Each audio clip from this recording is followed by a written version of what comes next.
Hello bachcho, let's read the question. The question says, read the following statements and find out the correct statements. First, photorespiration is favored by high oxygen, low carbon dioxide, rise in temperature and high light intensity. Second, chloroplast of cells of bundle sheath of C4 plants are granule, have pepcase but no rubisco. Third, chloroplast of mesophyll cells of C4 plants are granule, have pepcase but no rubisco. Fourth, maize and sorghum are C4 plants. Option 1, all are correct except second statement. Option B, first and fourth statement are correct. Option C, second and third statement are correct. Option D, only fourth statement is correct. First statement में कहा गया कि photo respiration को favour करती हैं high oxygen, low carbon dioxide, high temperature and high light intensity conditions. Second statement में कहा गया है कि C4 प्लांट्स के बंडल शीट सेल्स में जो क्लोरोप्लास्ट पाए जाते हैं वो ग्रैनुल क्लोरोप्लास्ट है, इनमें पेप्केस प्रेजेंट होता है लेकिन रुबिस्को एब्सेंट होता है। थर्ड स्टेटमेंट में कहा गया है कि mesophyll cells of C4 plants के क्लोरोप्लास्ट ग्रैनुल होते हैं, इनमें पेप्केस होता है लेकिन रुबिस्को एब्सेंट होता है। एंड फोर्थ स्टेटमेंट में कहा गया है कि मेज एंड सॉर्गम C4 प्लांट्स है। इस क्वेश्चन में हमारा की कॉन्सेप्ट होगा photo respiration and C4 plants. Photo respiration and C4 plants. सबसे पहले अगर बात करें हमारी स्टेटमेंट 1 की regarding photo respiration about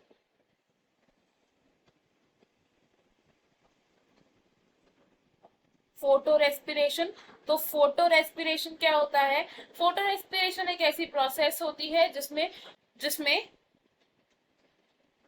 RUBP oxygen के साथ बाइंड करता है in the presence of enzyme Rubisco, and ऐसी कंडीशन में रुबिस्को ऑक्सीजनेज एक्टिविटी शो करता है एंड ये फॉर्म करता है वन मॉलिक्यूल ऑफ PGA यानी कि phosphoglycerate and one molecule of phosphoglycolate. अब इस प्रोसेस में ना ही कोई ATP की सिंथेसिस होती है, there is no ATP, and ना ही किसी शुगर की सिंथेसिस होती है, नो शुगर मॉलिक्यूल सिंथेसिस। तो इसीलिए फोटो रेस्पिरेशन को एक वेस्टफुल प्रोसेस कहा जाता है। फोटो रेस्पिरेशन को कौन कौन सी कंडीशंस फेवर करती हैं? फेवरेबल कंडीशंस क्या है फोटो रेस्पिरेशन के लिए? It is high concentration of oxygen, it is low concentration of carbon dioxide, इसी ताकि रुबिस्को ऑक्सीजनेज एक्टिविटी शो कर पाए एंड ऑक्सीजन के साथ बाइंडिंग शो कर पाए RUBP। Third condition is rise in temperature, high temperature conditions पर भी रुबिस्को ऑक्सीजनेज एक्टिविटी को शो कर सकता है efficiently. And then is the high light intensity. अब ये जो फोटो रेस्पिरेशन की प्रोसेस है ये सिर्फ कुछ ही C3 प्लांट्स में देखी जाती है, it is completely absent in the C4 plants because C4 plants ने ऐसी एक मैकेनिज्म को अडेप्ट कर लिया है जिससे वो कार्बन डाइऑक्साइड फिक्सेशन की एफिशिएंसी को इंक्रीज कर सकते हैं by increasing the concentration of carbon dioxide. Second statement की अगर हम बात करें रिगार्डिंग द C4 प्लांट्स, तो in the bundle sheath cells of C4 plants जो क्लोरोप्लास्ट होते हैं वो कैसे हैं? क्लोरोप्लास्ट कैसे हैं? These are agranal chloroplast पाए जाएंगे एंड इनमें देयर इज रुबिस्को प्रेजेंट, यहां पर रुबिस्को की प्रेजेंस होती है एंड क्या एब्सेंट होता है?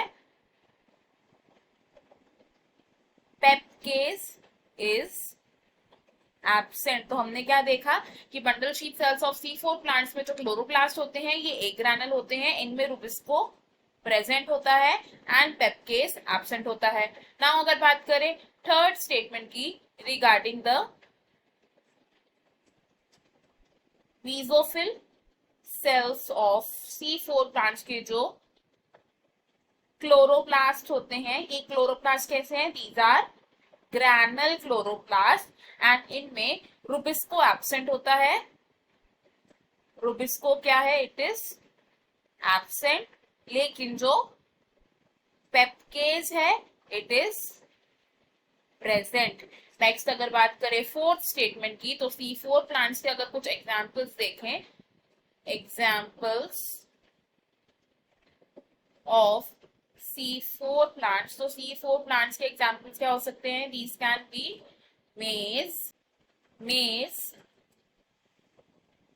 sorghum etcetera. तो अगर अपनी स्टेटमेंट्स देखें, अब हमने यहाँ से क्या कंक्लूड किया कि हमारे पास जो फर्स्ट स्टेटमेंट है ये करेक्ट है, सेकंड स्टेटमेंट हमारी यहाँ पर रॉन्ग है, बिकॉज बंडल